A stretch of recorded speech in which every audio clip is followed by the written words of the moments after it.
Teman-teman wartawan sekalian, mohon maaf ya, tadi pertemuan kita dengan para adik-adik mahasiswa dari BEM Nusantara cukup lama, ya, cukup intens. Banyak hal-hal yang tadi kita bincangkan dengan teman-teman mahasiswa. Tapi intinya begini, ya, bahwa memang diperlukan satu komunikasi antara pemimpin dan yang dipimpin, ya, dalam satu organisasi, apalagi negara. Sehingga kita memang mengharapkan adanya komunikasi timbal balik antara pemerintah, presiden, dengan masyarakat. Ya. Dan beberapa hal memang komunikasi ini ya tidak berjalan mulus ya, sehingga banyak hal yang saya anggap sebagai miskomunikasi antara pemimpin dan masyarakatnya. Nah, hari ini ya, atas izin presiden kami melakukan pertemuan dengan teman-teman mahasiswa ya, BEM Nusantara untuk mengkomunikasikan hal-hal yang saat ini kita hadapi, yang negeri ini sedang menghadapi. Saudara sekalian, tentu banyak kebijakan-kebijakan dari presiden ya yang sudah sampai ke masyarakat, dan yang pasti ya, bahwa kebijakan itu kebijakan yang berorientasi membantu masyarakat, meringankan beban masyarakat, terutama saat ini, saat kita sedang menghadapi pandemi COVID-19 yang juga belum usai, mudah-mudahan segera usai, ya, dan juga menghadapi Lebaran di mana akan menyangkut masalah kebutuhan harga pokok masyarakat, harga pangan atau harga kebutuhan masyarakat, dan juga masalah-masalah lain yang menyangkut masalah politik. Ya. Nah, tadi dengan para mahasiswa, mereka menyampaikan banyak hal, misalnya menyampaikan masalah minyak goreng dan kartel disampaikan, kenaikan bahan pokok menjelang Lebaran disampaikan, masalah perpajakan disampaikan, kemudian juga masalah energi juga disampaikan dan dibicarakan. Ya. Dan yang terakhir juga dibicarakan masalah jabatan presiden 3 periode, ya, perpanjangan jabatan atau juga penundaan pemilu. Ya. Hal-hal yang menyangkut masalah teknis tentu tidak dibincangkan di sini, di kantor Dewan Pertimbangan Presiden, tapi akan kita lanjutkan, kita sampaikan, kita bicarakan dengan para menteri terkait yang nanti membidangi masalah-masalah yang disampaikan mahasiswa. Sedangkan untuk masalah yang disampaikan tentang jabatan 3 periode, jabatan presiden 3 periode, perpanjangan jabatan presiden dan penundaan pemilu, ya, tadi telah saya sampaikan kepada teman-teman mahasiswa bahwa ini perlu kita klarifikasi. Tapi intinya tadi, secara singkat saya jelaskan, setelah kita dialog cukup panjang, ya, maka saya sampaikan bahwa mengapa kita meributkan itu, ya, tatkala itu masih berbentuk wacana. Ya. Dalam Undang-Undang Dasar kita, berwacana itu boleh. Berwacana itu adalah hak asasi manusia. Tidak seorang pun bisa melarang orang berwacana, kecuali wacana ya tentang berbuat kejahatan, wacana untuk menimbulkan kekacauan di masyarakat, wacana yang menimbulkan instabilitas di negeri ini, itu yang dilarang. Tapi kalau wacana-wacana lain dipersilakan. Itulah mengapa maka sampai saat ini wacana tentang jabatan 3 periode, perpanjangan jabatan presiden, ya, kemudian pengunduran pemilu itu masih terus merebak. Tapi tadi sudah saya sampaikan kepada teman-teman wartawan, mari teman-teman mahasiswa, mari kita berbicara rasional. Mari kita berbicara sebagai seorang intelektual. Sekarang pertanyaannya yang saya sampaikan tadi dengan teman-teman mahasiswa, mungkinkah ya, jabatan 3 periode ataupun penundaan pemilu ataupun perpanjangan masa jabatan presiden dapat dilaksanakan dalam konteks Undang-Undang Dasar 1945. Karena ketiga-tiganya akan menyangkut perubahan pasal-pasal dalam Undang-Undang Dasar 1945. Nah, sekarang mungkinkah perubahan itu terjadi? Sebelum nanti kita lebih ramai lagi membincangkan itu. Ini kan baru wacana. Nah, tadi teman-teman mahasiswa saya ajak berpikir soal itu, ya, berdebat soal itu. Maka jawabannya, ya tidak mungkin. Ya. Mengapa? Karena yang pertama, ya, karena menyangkut perubahan Undang-Undang Dasar 1945, berarti mengamandemen Undang-Undang Dasar, itu persyaratannya berat sekali. Ya. Kalau ya di dalam persyaratan yang saya baca, itu harus merupakan kehendak masyarakat Indonesia yang dipresentasikan dalam majority di Majelis Permusyawaratan Rakyat. Ya. Harus ada majority dalam MPR yang setuju bahwa ada perubahan di Undang-Undang Dasar 1945 mengenai jabatan presiden. Nah, sekarang ya kita berpikir rasional. Kita menggunakan rasio kita untuk mencoba, ya, apakah itu mungkin sih? Nah, ternyata memang jawabannya tidak mungkin. Karena apa? Kalau di MPR itu kan DPR plus DPD. Di DPR sendiri, ya, dari 9 partai politik, hanya 3 partai politik, ya, yang setuju, ya, untuk mengubah itu. Yang 6 partai politik tidak setuju. Dibawa ke MPR. Di MPR ditambah DPD tidak setuju.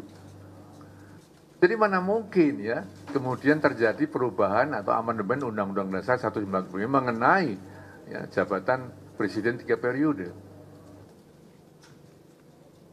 Yang kedua, ya, sampai sejauh ini tidak ada kegiatan apapun, ya, di DPR, di pemerintahan, di lembaga pemilu yang mengisyaratkan adanya persiapan-persiapan untuk penundaan pemilu. Nggak ada. Yang ketiga, ya, pemerintah saat ini sedang sibuk, ya, dengan urusan melakukan penyehatan ekonomi nasional dalam situasi global yang memang tidak menguntungkan, juga sedang menyelesaikan mitigasi COVID-19. Mudah-mudahan, ya, segera tuntas setelah ada perkembangan yang sangat baik. Jadi belum ada atau tidak ada sama sekali kehendak membahas masalah perpanjangan 3 periode. Ya. Yang keempat, sudah berkali-kali sebenarnya Presiden sudah menjawab sebenarnya, ya, kadang-kadang, ya, kayak angin lalu aja terhapus, ya, oleh hiruk pikuknya hoax dan pemberitaan-pemberitaan yang lain. Pada saat ada wacana tentang jabatan presiden 3 periode, beliau kan sudah menjawab waktu itu. Sama saja dengan menampar muka saya. Itu mungkin cari muka, itu menghancurkan saya, kan gitu. Itu pada saat yang pertama. Yang kedua, saat kemudian ada nuansa untuk perpanjangan jabatan presiden, beliau mengatakan, saya tidak tertarik.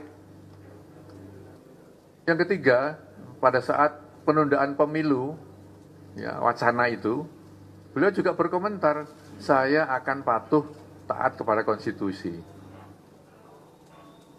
Bahkan yang terakhir, ya, 3 hari yang lalu beliau mengatakan, para menteri, sudahlah, cukuplah, jangan bicara lagi soal itu, soal penundaan pemilu, soal jabatan 3 periode, perpanjangan jabatan, tidak usah, cukup.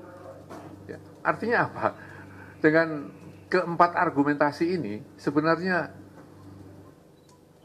sudah jelas bahwa wacana itu akan berhenti di wacana, karena tidak mungkin dapat diimplementasikan, diwujudkan dan dilaksanakan, karena, ya, ada 4 alasan tadi yang sudah saya kemukakan. Lalu mengapa kita kemudian masih meributkan soal itu? Meributkan, mempermasalahkan, mendebatkan sesuatu yang tidak mungkin terjadi. Ini kan sia-sia, ya. Ini kan kita hanya menghamburkan tenaga yang tidak perlu. pada banyak pekerjaan lain, banyak tugas lain yang harus kita selesaikan.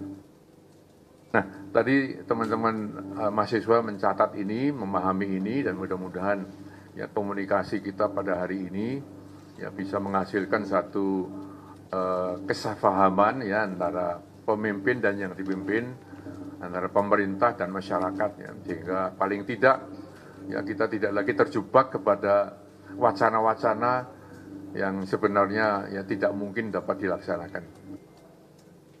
Pemerintah dan masyarakat tentu lebih berkonsentrasi menghadapi masalah-masalah yang sangat penting ya untuk kehidupan masyarakat, ya ini masalah ekonomi ya dan juga masalah penyelesaian menghadapi COVID-19. Saya kira itu teman-teman wartawan yang saya sampaikan pada sore hari ini. Silakan.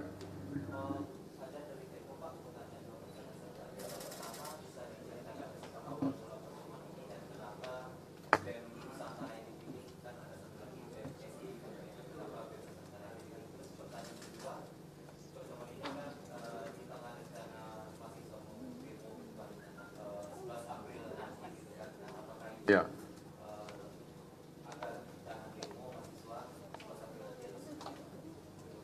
Saya jawab bahwa kita tidak pilih memilih ya, tetapi yang hari ini siap adalah BEM Nusantara. Tentu dengan BEM yang lain kita bersedia ya, kita terbuka kok. Terbuka untuk berdialog dengan siapa saja karena komunikasi tadi sangat penting antara pemerintah dan masyarakat. Tentu kami bagian dari pemerintah ya, kita siap untuk berkomunikasi dengan siapapun. Apalagi ya di Dewan Pertimbangan Presiden, tugasnya memang mendengar, melihat yang terjadi di lapangan, di lingkungan kita untuk kemudian kita olah menjadi bahan untuk memberikan nasihat dan pertimbangan kepada Presiden Republik Indonesia, Bapak Jokowi. Kemudian yang kedua tadi masalah yang menyangkut apa? Oh, rencana demo. Nah begini, kita tidak, demo kan tidak dilarang, saya pun tidak berhak melarang demo. Ya. Tetapi tatkala kita menyampaikan bahwa kalau kita berdemonstrasi tentang sesuatu yang tidak mungkin terjadi dan sudah dijawab, ya, bahwa yang menjadi tuntutan itu tidak mungkin terjadi, untuk apa demo kan begitu? Bukan melarang, tapi kita berkomunikasi. Ya.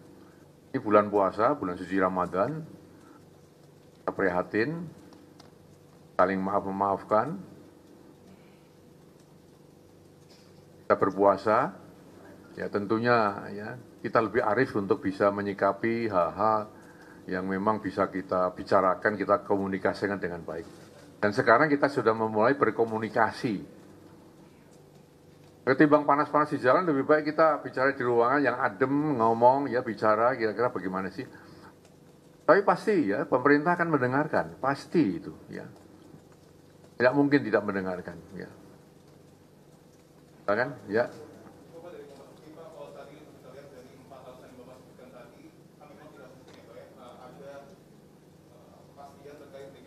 Penundaan pemilu ataupun perpanjangan 3 periode. Tapi yang di 4 alasan tadi, kalau saya lihat itu alasan ataupun statement yang lahir di luar pemerintahan, Pak. Sementara kemarin di sidang kabinet paripurna, Presiden sendiri nampaknya merasa ada masalah di kabinetnya, sehingga ia menyebutkan bahwa jangan lagi lah menteri-menteri ini membahas terkait dengan penundaan ataupun perpanjangan masa 3 periode. Melihat hal ini kan kalau kita ingat ke belakang juga Presiden menekankan bahwa visi misi itu hanya visi misi Presiden dan Wakil Presiden. Artinya ada kekeliruan di situ sehingga Presiden kemarin menyebutkan statement tersebut. Dari Dewan Pertimbangan Presiden sendiri, apakah ada masukan yang secara spesifik diberikan kepada Presiden untuk kemudian betul-betul memfokuskan menterinya ini benar-benar ya sudah bidangnya saja bekerja, tidak di luar dari ranahnya mereka bekerja begitu. Terima kasih, Pak. Ini masalahnya karena ada undang-undang yang melarang saya menyampaikan di muka umum ya apa yang disampaikan oleh Presiden. Ya, jadi tatkala Anda meminta saya menjelaskan apa yang saya sampaikan ke Presiden, sebenarnya saya nabrak undang-undang. Ya.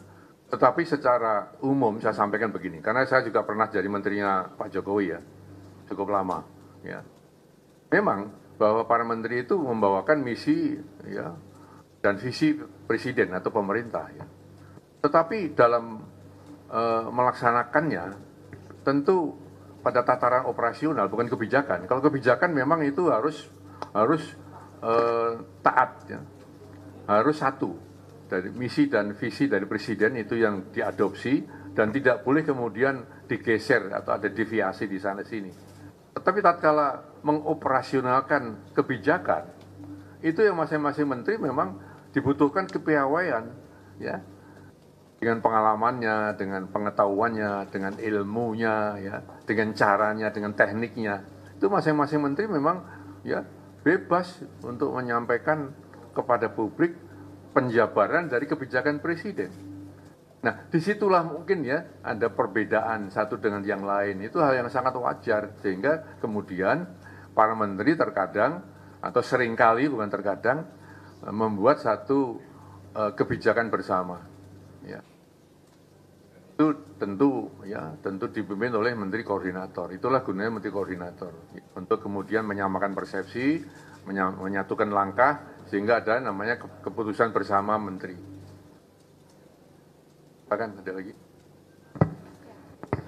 Cinta dari Berita 1 TV, Pak. Tadi kan Bapak mengatakan bahwa wacana 3 periode itu tidak mungkin gara-gara hanya 3 parpol saja yang sudah setuju akan narasi tersebut. Akan tetapi politik kan dinamis ya Pak ya. Apalagi kalau misalnya ada data yang menunjukkan bahwa mayoritas masyarakat menginginkan adanya perpanjangan masa jabatan dan pastinya parpol akan mengikuti itu dong Pak. Lalu seperti apa Pak? Kalau begitu berarti mungkin dong Pak ada.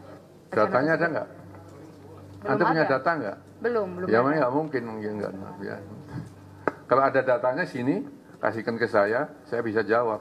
Tapi tatkala nggak ada data, itu berarti hanya kembali tadi satu debatable, ya, yang tidak akan selesai.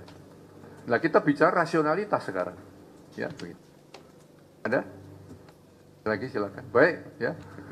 Tidak ada, selamat sore teman-teman sekalian. Dan jangan sampai nanti bosan ya berada di kantor kami, karena kantor kami 2 tahun ini sepi dari wartawan ya.